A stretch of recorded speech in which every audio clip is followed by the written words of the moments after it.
Let my son call my best friend Dad, causing my wife to explode and question my loyalty and judgment. My relationship with my wife Sam has been rocky ever since our son Oliver was born 2 years ago.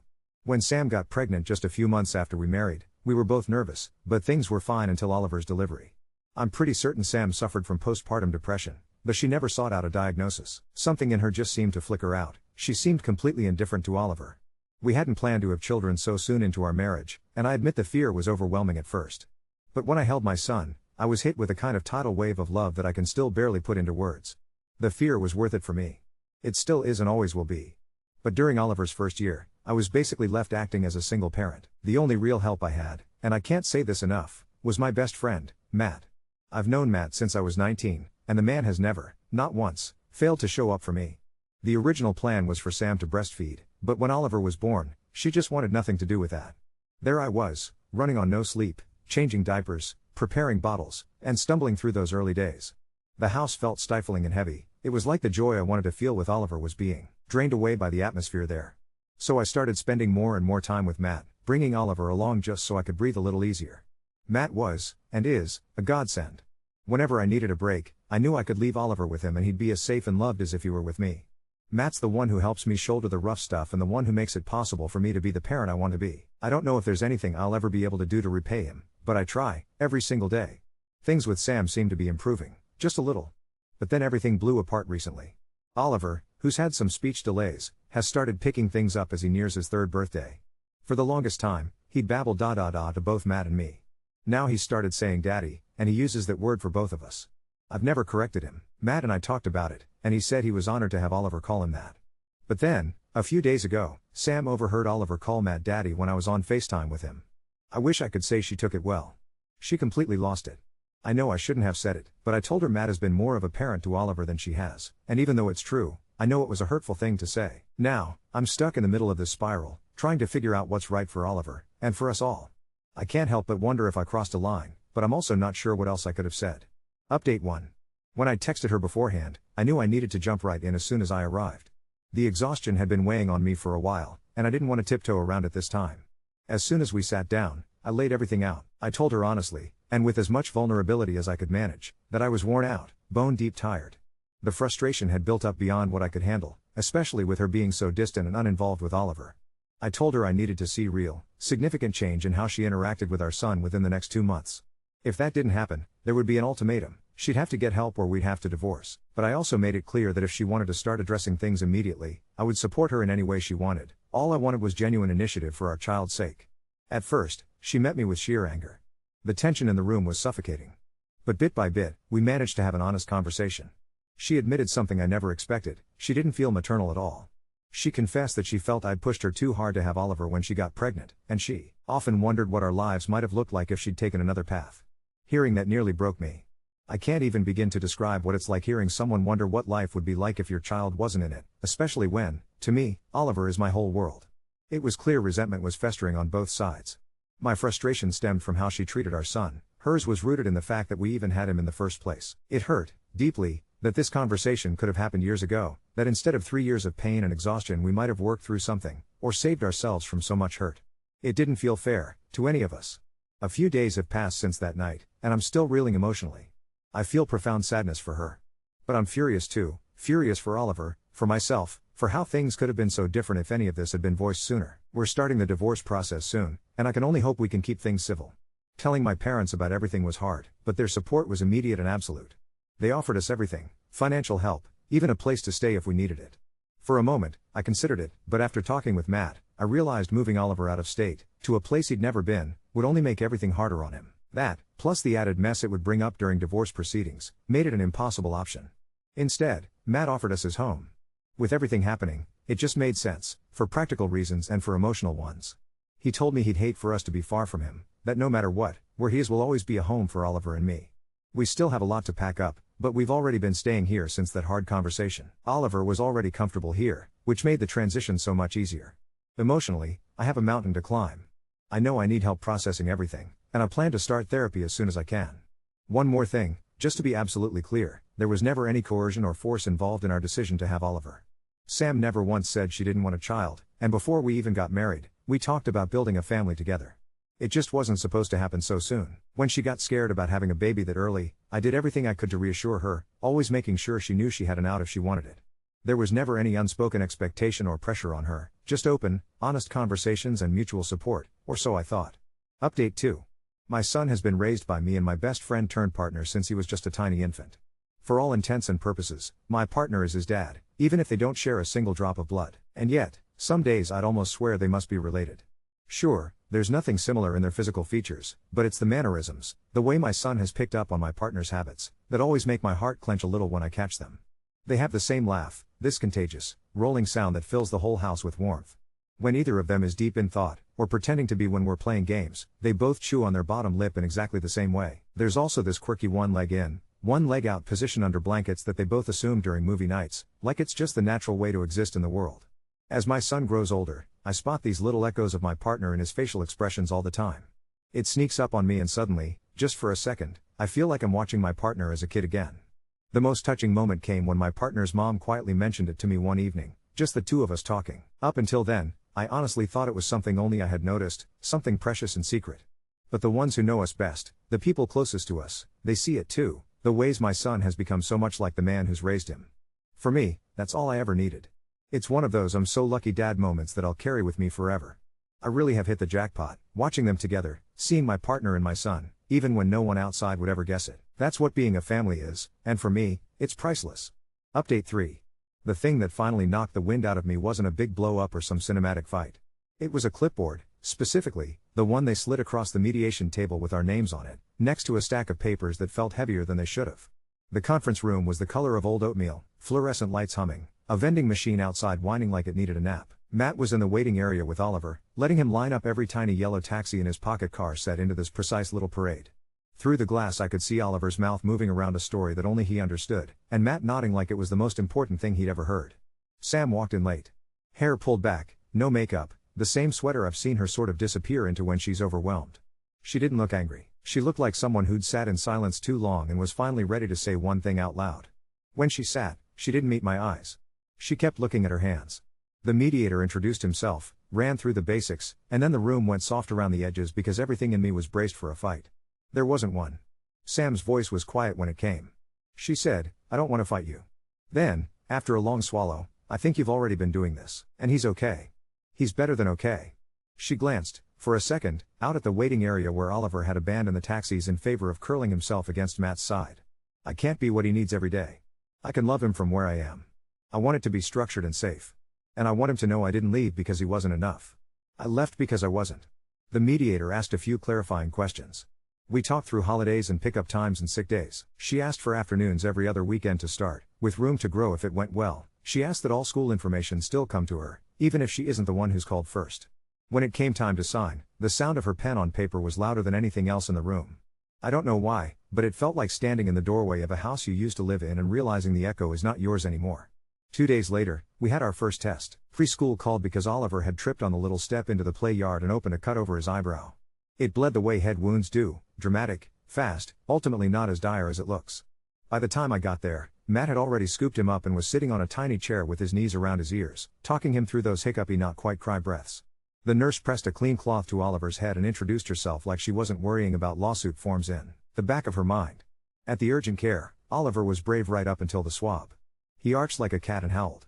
Then he buried his face in Matt's neck and reached a hand blindly behind him for me without looking. When the doctor finally put in the neatest little butterfly bandage stitches I've ever seen and handed over a blue popsicle, Oliver's voice came small and sticky. "My dad's. My dad stayed?" He wasn't asking. He was naming something. Sam showed up. I hadn't texted her. Protocol is that I do, now, but the school had emailed both of us, and she came straight from work in her scrubs. She stood in the doorway for a second, taking in the picture. Oliver half asleep on my chest, Matt with a shoulder shoved under my arm because I'd been holding our kid for 20 minutes and my bicep was about to mutiny, a cartoon playing on mute on the mounted TV. I braced for something. Instead, she exhaled like she'd been holding her breath forever and said, "Hey, Ollie," in a voice that was steady. She sat on the edge of the chair, touched his calf so lightly he didn't even stir, and looked at me. "Thank you, for calling. For doing the right thing." After a beat, she turned to Matt. "Thank you for being here." It was the simplest sentence, and it landed like a truce banner. The naming thing sorted itself out in a way we never could have manufactured. A week after the stitches, on pajama day, Oliver's class did a Who's in Your Family circle. That night, at bedtime, he tucked his cheek into the nook of my arm, went solemn and deliberate like he does when he's about to unveil a decision, and said, "Your dad. He's Papa. That's how I'm gonna do it." He said it as if he were explaining gravity. The next morning, he tried it on in the wild. "Papa, can I have the banana with the freckles?" And it fit him like a favorite sweatshirt. Matt had to bite his bottom lip to keep from crying. I pretended not to notice and cut the banana into coins because sometimes tenderness is better handled in pieces. We've started the legal parts that let us breathe at 3 a.m. Matt has medical authorization and school access now. His name is on the pickup list, his ID photo stuck to a laminated card with a piece of tape that always peels up at one corner. The big thing, the one that makes my chest feel both too tight and too wide at once, came after the urgent care day. Sam texted that night, said she's started therapy, said she's been thinking about what her role could look like if she stops trying to make herself fit into a shape that hurts. She asked if she could meet with our lawyer about consenting to a step-parent adoption down the line when it makes sense, if that's what we want and what Oliver wants. "I want his security to be real," she wrote. "I don't want him to ever be in a room with a clipboard and wonder if the person who loves him can sign it. I don't know how to describe the particular flavor of relief that comes when someone you've been clenching against for months looks you in the eye and says, 'I'm not going to fight you on this. I'm going to help.' It doesn't erase anything. It doesn't put us back in the kitchen 3 years ago making late-night pasta and talking about baby names like they were hypothetical. But it gives us a hallway to walk down without bumping shoulders, and right now that feels like peace. There are little pockets of light everywhere now."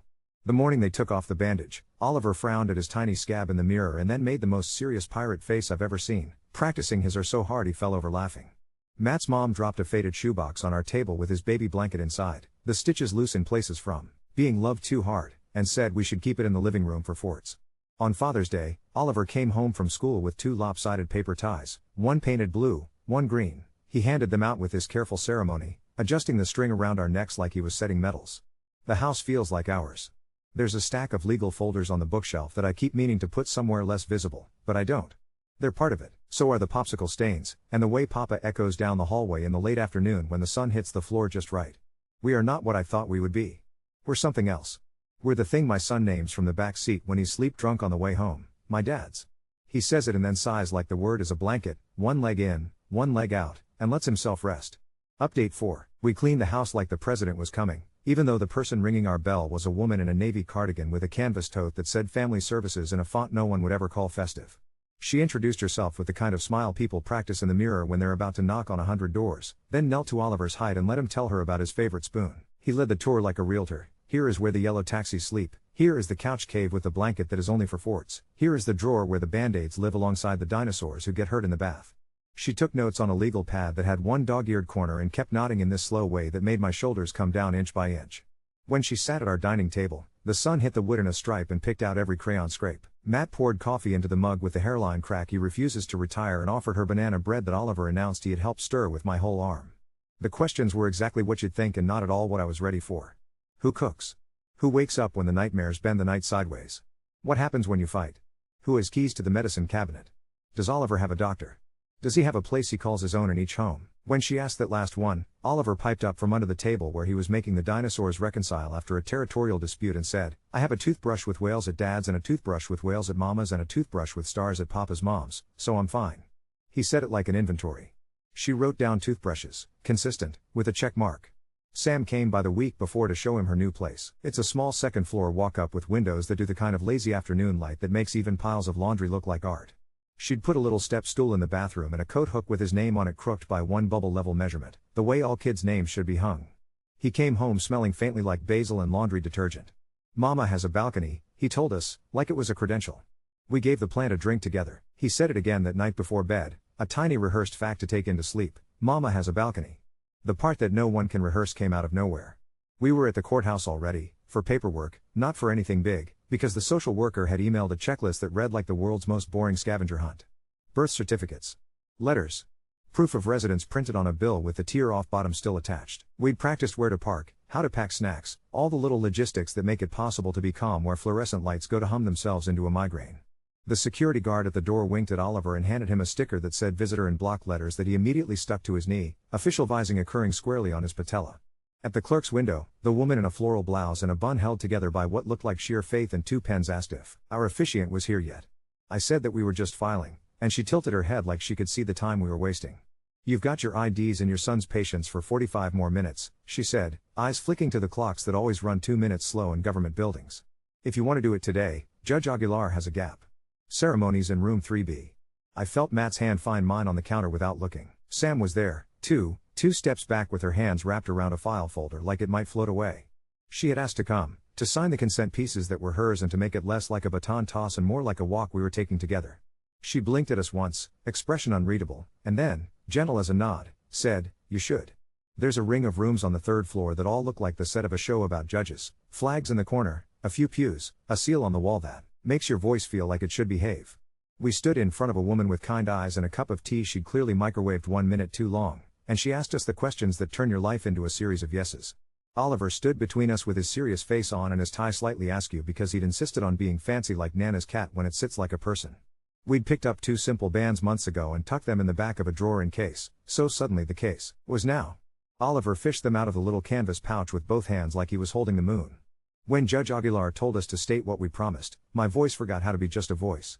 It did that thing where it finds color all on its own. I promise the life we have already, but out loud. I promise to keep the drawer with the band-aids and the dinosaurs stocked.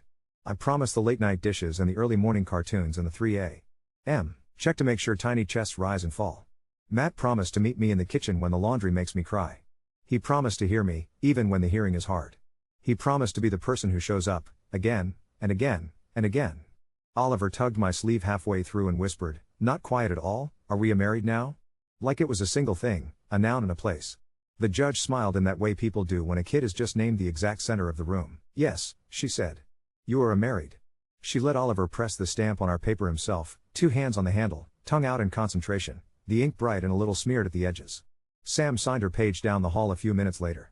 The pen made the sound it always makes in these buildings, louder than seems possible for a piece of plastic, and when she straightened, she didn't hand it back to the clerk right away.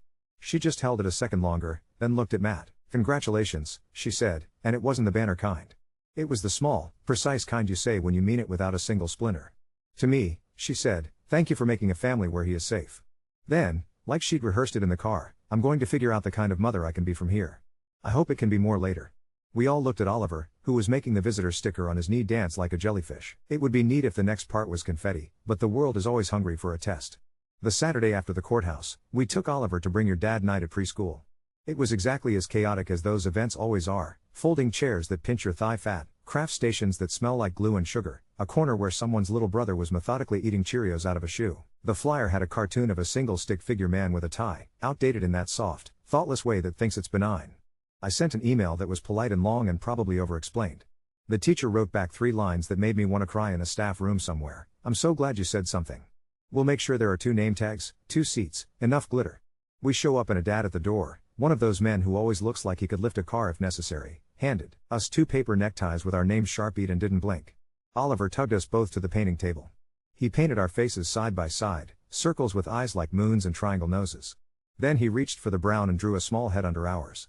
"Who's that?" the teacher asked, kind out of habit. Oliver thought about it as if he were a scientist giving a press conference. "My mama is invited to the other days," he said, "not to her so much as to the air. She gets Tuesday. This is a dad's day."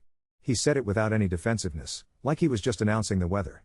After the snack meltdown, another kid's, not ours, though ours did develop an emergency need to own 17 googly eyes, we walked out into the parking lot where the heat was holding on to the asphalt with both hands. Sam was waiting by her car with a tote bag. She lifted out a small box wrapped in brown paper and string like it had been shipped from a time when people believed in handwriting. "A household present," she said. Inside was a doormat that said hello stretched in a long, low font. "It works everywhere," she said. "Your place. My place. His grandmother's places. Anywhere he lands." She looked at Oliver. "Want to put it at my door on Tuesday?" He nodded with the kind of enthusiasm that is at least half about getting to be the person in charge of a doormat and half about seeing if the string could be repurposed into a lasso. There are still hard edges. Last week she texted that she couldn't make pickup. No explanation, just an absence that opened that old hole for a second before she followed it up with an apology that sounded like someone who had rehearsed sorry in a room alone. "I will make it up to him," she wrote. "Can I FaceTime now?"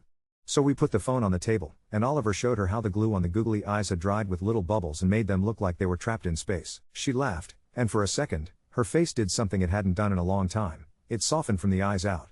The paperwork keeps multiplying like rabbits in a field. There are new cards on the fridge, emergency contacts with Matt's name in the same size font as mine, no asterisk. The social worker sent us a follow-up email that said she'd never seen a kid give a better house tour, and attached a checklist with 3 items highlighted in yellow and a smiley face next to medical authorizations, complete. She said the home study report would be drafted in 4 to 6 weeks, and if all goes well, we'll get a court date after that. Bring your son if you want, she added. Some kids like to see stamps. Oliver has taken to practicing stamping with the back of a spoon on junk mail, declaring each envelope so fish all with a reverence that you don't teach, you witness. At bedtime, after the courthouse, after the preschool night, after the doormat debut, he made his decision face again. He announced that his full name, for when he is being fancy, now includes his first name, his middle, his last, and then Papa's last as the helper last name in case we get lost. He practiced it twice, tumbling over the syllables and looking pleased with how long it took. We told him we weren't changing anything on papers yet, that names are jackets you can try on while you decide if they're yours. He nodded like he'd been expecting that answer, then tucked one leg out of the blanket and pressed his palm to Matt's cheek. You were here before, he said, sleepy logic folding in on itself. And you stayed. So now it's all the way. He yawned so big it rearranged his face. Then he pushed my hand to his chest and said, feel me be a married, which is impossible and exactly right. In the morning, the doormat at our place had a faint triangle of glitter ground into it from someone's paper tie. The coffee tasted like every good kitchen morning we've ever had. The corner of Matt's pickup card is still peeling up where the tape never quite commits. When I open the drawer with the band-aids, the dinosaurs look like they're mid-conversation, paused between argument and reconciliation. The legal folders are still on the shelf in plain sight. They belong there. So do Oliver's taxis in their parking formation, and Sam's plant on our windowsill because it needs the light here in the afternoons, and the new photo on the fridge from room 3B, 3 faces made of circles, eyes like moons, the brown head underneath labeled, in a teacher's neat handwriting, family. Update 5. The call came at 8:12 a.m., right when the toaster did that possessed thing where it yeets the bread skyward like it wants attention. Oliver was in dinosaur pajamas, trying to convince a Brontosaurus sticker to adhere to a clementine. The name on my phone said court clerk and my insides did the elevator drop. A case had been continued, a slot had opened, if we could be there by 9, Judge Aguilar would see us. I told the clerk yes with the voice you used to agree to catch a falling vase. We moved. Matt pulled on jeans like he was exiting a costume change. I buttoned a shirt wrong, fixed it, didn't fix it, decided I could live with being one button off at the adoption of my partner by our son. Oliver announced that he needed his official stamping spoon from the junk drawer and a banana for energy, which is how I found myself sprinting to the car with a child, a spoon, a bag of fruit, and my heart on the outside of my ribs. Sam met us there. She was wearing a blue dress that made her look like she'd slept and wanted to try it looking like a person who slept again. She had a folder and a pen and a plant clipping in a jelly jar with the word start written on a piece of tape in her handwriting. For your window, she said, and then to Oliver, like it was a secret, we should see if it can grow roots like noodles. He touched the jar with both hands like it might do a trick if he was very polite. The security guard remembered us and slid a visitor sticker across the counter like a magician revealing the card you picked. Big day? He asked. Big day, Matt said, and it felt so small to say it like that, but it fit. Room 3B again. The flag in the corner, the seal on the wall. The tea that had clearly seen microwaves. Judge Aguilar smiled like someone who enjoys stamping good things. She asked us all to come forward. Oliver took it upon himself to escort Sam by the elbow like a tiny, benevolent usher. Do you know why you're here? The judge asked Oliver, kneeling down in a way that made her robe do a little wave at the bottom. He looked serious, then glanced at the spoon in his hand. We're here to stamp Papa into our family so it is so fish-all, he said carefully. A ripple went through the room, that contained laugh people let themselves have when something lands exactly where you needed it to. The judge nodded. I couldn't have put it better. The part where they ask if anyone objects went by like a script we had all learned and were relieved to finally read. Sam's voice didn't shake. I consent, she said. I believe this is the best thing for him. I'm grateful he is loved like this. She looked at me when she said grateful and then at Matt when she said loved, like the order mattered. The judge asked us to talk about our home, what our mornings look like, how we plan to handle the hard things. I told her about the drawer where the band-aids live with the dinosaurs, about the toothbrushes with whales and stars, about Tuesday balconies and bedtime banana coins. Matt told her about Tuesday soup and how Oliver insists the spoon has to be the one with the chip on the side or it won't know me. He talked about our fights, and how we have a rule that nobody walks away without saying when they'll come back. It felt like telling someone the ingredients to a recipe you make by feel and realizing you do, in fact, measure. When the judge signed, she offered Oliver the stamp handle like she remembered him from the marriage. He planted it with both hands, tongue out, and when he lifted it, there it was, his new reality, a little smeared, completely legible. Does that mean Papa can sign clipboards now? He asked, unabashedly transactional. The judge smiled with her whole face. It means exactly that. She banged the gavel as gently as if she were closing a book. The sound it made went straight through me and came out in my knees. We celebrated at the sort of donut shop that has been doing this one thing for 60 years, where the sugar dust coats the air like nostalgia's cousin. Oliver picked one with sprinkles to count us, pressing one sprinkle to each of our cheeks like we were being knighted by confection. Sam got a plain old-fashioned and a black coffee, she always has, and sat with us. The table wobbled, Oliver shoved a napkin under one leg without fanfare. Problem solved, he announced, which felt like a benediction. Sam reached across the table for my hand. It's not something she's done in a long time. Thank you, she said again, and this time it wasn't the gratitude you mail. It was the kind you walk over and deliver to a porch. The test came like tests do, sideways on a Tuesday. Oliver's first overnight with her was punctured by a 3 a.m. fever that lifted his cheeks into hot apples and rearranged the night. My phone buzzed, he's at 102.9. I have him in the bath. I don't want to mess this up. There was a pause where the apartment walls felt like an ocean we were supposed to cross without a boat. Then Matt was already putting on shoes and I was already dialing, and the thing about a family you've named out loud is that you don't argue about whether to show up. We did. We came through her door with a thermometer and Pedialyte like we were delivering pizzas to a version of ourselves who couldn't open the oven yet. Sam met us with wet hair and no defensiveness. Tell me what to do, she said, and stood there ready to take it with an earnestness that almost undid me. We did the cool washcloths and the staggered doses and the quiet math in our heads. We did the waiting. Oliver slept in Sam's bed while we stood in her doorway and watched the little skin between his nose and lip for the rise and fall count we have memorized in our bones. At some point, Sam started to cry the way you cry when you finally have witnesses. I wanted to be this, she whispered, to no one and to us. I am trying to be this, now. Matt rested his hand on the doorframe like he was keeping the house standing by sheer force of wanting. By morning, the fever broke. Oliver demanded toast and asked if someone could please explain why it is illegal to be awake when the sun is not. He asked for the whale toothbrush. Sam smiled like someone who'd found a corner of herself she thought she had lost in a move. Tuesday mornings are still mine, she said, half a declaration, half a promise. We hugged in her doorway in the new shape we are, and it held. The new birth certificate arrived 2 weeks later in an envelope that looked like it was carrying a tax form and the rest of my life. Oliver tore it open with the rescue intensity he reserves for tape. There it was, 2 parents listed, no asterisks, no footnote. He traced Papa's name with a forefinger the way you trace a word you've been practicing in secret. You're on it, he told Matt like he might not know. All the way, Matt said, and had to look at the ceiling for a second. Oliver decided that this made him fancy and walked around the house announcing his full name with a new flourish, now including Papa's last name as the helper last name in case. We told him we could talk about making that real later if he still wanted. He nodded, satisfied to have a plan in his pocket like a stone you rub smooth. We took the paper to the preschool office because that's where clipboards go to propagate. The secretary who always wears earrings shaped like seasonal produce made a copy and slid it into a file with a satisfying thunk. She peeled up the corner of Matt's pickup card where the tape never commits and smoothed it down like she could personally guarantee permanence. We've been calling him Papa since day one, she said, and slapped a tiny gold star sticker on the edge of the photo like we'd earned something you can't put into a policy. There was a moment at the pediatrician where the nurse asked who was signing consents, and Matt raised his hand without looking at me first. The pen didn't make a special sound. It made the ordinary one you hear when someone writes down a grocery list, but when that ink dried, something settled in me in a way it hadn't before, like a chair finding level at last. Oliver watched the whole transaction with holy attention. So now if I bonk, you can fix me? He asked Matt. Always, Matt said. Always and already, I added, because it felt like a phrase that needed a twin. On the first Thursday of fall, the one where the light goes thin and kind, we put down the hello mat at Sam's door together and Oliver knocked on it with his knuckles like it was a panel he could attach. He hung his little jacket on the hook that still sits a bubble off level and corrected the angle with more intention than success. He announced that he would like soup and to open the balcony door for the wind. Sam handed him the plant jar. The roots had made noodles. At bedtime that night at our house, he arranged his taxis in a parking formation that looked like it had been through zoning. He tucked one leg out of the blanket, pressed his palm to Matt's chest, then mine, and then his own. You're all stamped, he said, solemn, like he was officiating. Then he said the thing that made every room we've walked through make sense, now nobody has to ask. We just are. He sighed the way he does when he's about to sink into sleep, like the word family is a pillow someone fluffed just right. The legal folders are still on the shelf where I can see them, spine out like they're part of the library of us. The plant on the window is already leaning toward the afternoon sun.